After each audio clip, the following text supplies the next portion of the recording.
And we're back with composer Nico Muhly next to the pit where the magnificent musical engine of the Met Orchestra, resides. Nico, tell me, Marnie's character, how did it inform your composing? So, because she's everyone in this opera lies. That's the whole point, right? Is that the whole thing is based on layers of lies. So I thought what would be great is to use the orchestra kind of like an extension of that problem.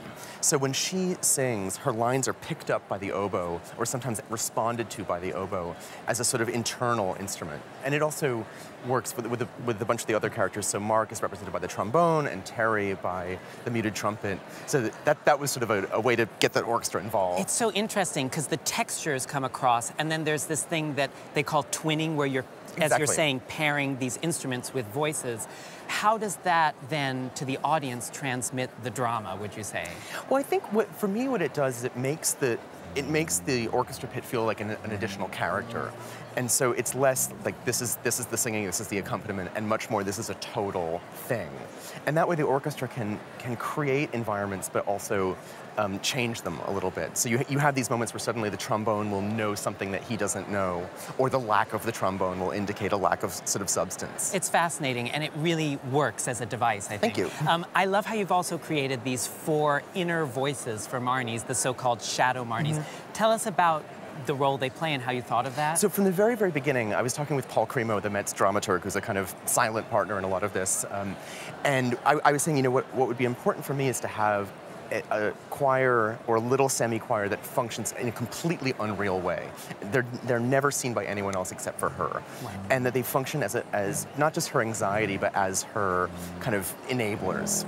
And the idea was that they were going to be 4 women who looked like her, who sounded very different, who sing in straight tone, who sing without words, who sing in a kind of abstract way. Oh, wow. So you have this whole different sort of patina of vocal purity with these Marnies. Yeah. And not only that, but your music is rhythmically complex. It has these shifting tonalities, and it's not easy to sing. It is not easy to sing. Is there a secret to performing it? I wouldn't know. I mean, I think for me, I worked really closely with all of the singers, and if they had any questions, any like, why is this note, I usually have a pretty good answer. Yeah. But of course, you know, I'm incredibly lucky because this cast is so extraordinary, and even if it is hard, they don't make it seem hard. Totally, it's so deluxe. It's really deluxe. And also, you collaborate with Maestro Spano, obviously, on tempi and dynamics. What's that whole collaboration like?